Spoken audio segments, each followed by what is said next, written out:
மயிலாடுதுறை அருகே எலந்தங்குடியில் நடைபெற்ற குதிரை ரேக்ரா வண்டி பயிற்சி ஓட்டம் ஏராளமான பார்வையாளர்களை வெகுவாக கவர்ந்தது. மயிலாடுதுறை, நாகப்பட்டினம், திருவாரூர் மற்றும் காரைக்கால் பகுதிகளில் ரேக்லா பந்தயங்களில் பங்கேற்பதற்காக சிறப்பான முறையில் குதிரைகள் வளர்க்கப்பட்டு வருகின்றன. திருவிழாக்கள் மற்றும் சிறப்பு நிகழ்ச்சிகளின் போது நடைபெறும் ரேக்லா பந்தயங்களில் வெற்றி பெறுவது குதிரை உரிமையாளர்களுக்கு பெருமைக்குரியதாக கருதப்படுகிறது. இந்த நிலையில் எலந்தங்குடியில் நடைபெற்ற பயிற்சி ஓட்டத்தில் பல்வேறு பகுதிகளில் இருந்து குதிரை வண்டிகள் பங்கேற்றன. கருச்சான் குதிரை, நடுக்குதிரை மற்றும் பெரிய குதிரை என 3 பிரிவுகளாக நடைபெற்ற பயிற்சி ஓட்டத்தில் குதிரைகள் அதிவேகமாக பாய்ந்து சென்று பந்தய எல்லையை எட்டின. விறுவிறுப்பாக நடைபெற்ற இந்த பயிற்சி ஓட்டத்தை ஏராளமான ரசிகர்கள் ஆர்வத்துடன் கண்டு ரசித்தனர். குதிரைகளின் வேகமும் ஓட்டுநர்களின் திறமையும் பார்வையாளர்களின் கவனத்தை ஈர்த்தது. மயிலாடுதுறை மாவட்டத்தில் குறுவை நெல் சாகுபடி செய்துள்ள விவசாயிகள் எந்திர நடவு மானியம் பெற விண்ணப்பித்து பயன்பெறுமாறு வேளாண்மைத்துறை அழைப்பு விடுத்துள்ளது. இதுகுறித்து மயிலாடுதுறை வட்டார உதவி வேளாண்மை இயக்குநர் ஸ்ரீ பிரியதர்ஷினி வெளியிட்டுள்ள செய்திக்குறிப்பில், நடப்பு ஆண்டுக்கான குறுவை நெல் சாகுபடி மேற்கொண்டுள்ள விவசாயிகள் பயனடையும் வகையில் தமிழக முதலமைச்சர் குறுவை சாகுபடி சிறப்பு தொகுப்பு திட்டத்தை அறிவித்துள்ளார். இத்திட்டத்தின் கீழ் எந்திர முறையில் நடவு செய்துள்ள விவசாயிகளுக்கு ஏக்கருக்கு 4000 மானியமாக வழங்கப்பட உள்ளது. அதிகபட்சமாக 2 ஏக்கர் வரை மானியம் வழங்கப்படும். மானிய தொகை நேரடியாக விவசாயிகளின் வங்கிக் கணக்கில் வரவு வைக்கப்படும்.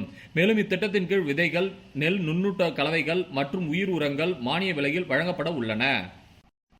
12வது சர்வதேச யோகா தினத்தை முன்னிட்டு மயிலாடுதுறையில் உள்ள ஸ்ரீ பதஞ்சலி யோகா மையத்தில் சிறப்பு யோகா பயிற்சி நடைபெற்றது.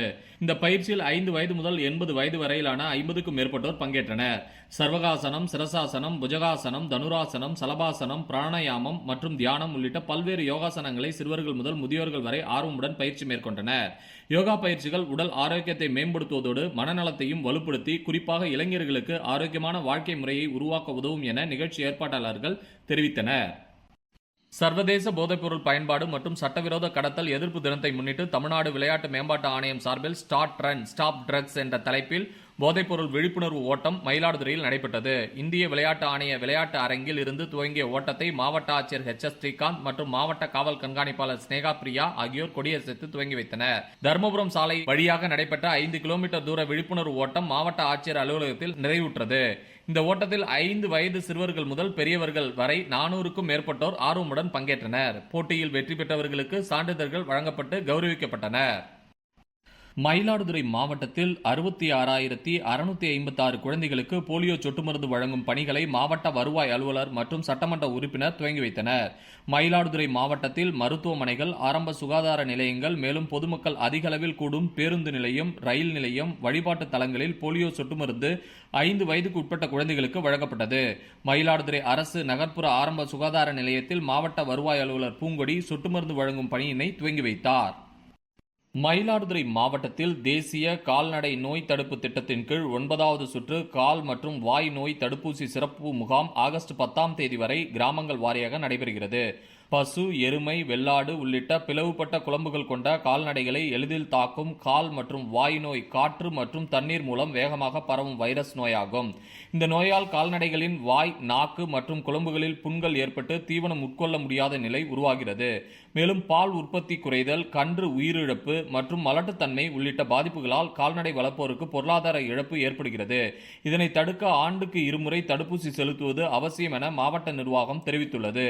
இந்த முகாமின் மூலம் மாவட்டம் முழுவதும் சுமார் 1 லட்சம் கால்நடைகளுக்கு இலவசமாக தடுப்பூசி செலுத்த இலக்கு நிர்ணயிக்கப்பட்டுள்ளது. கால்நடை வளர்ப்போர் தங்கள் கால்நடைகளை முகாமிற்கு அழைத்து வரும்பொழுது ஆதார் அட்டை மற்றும் பதிவு செய்யப்பட்ட அலைபேசி எண்ணுடன் வர வேண்டும்.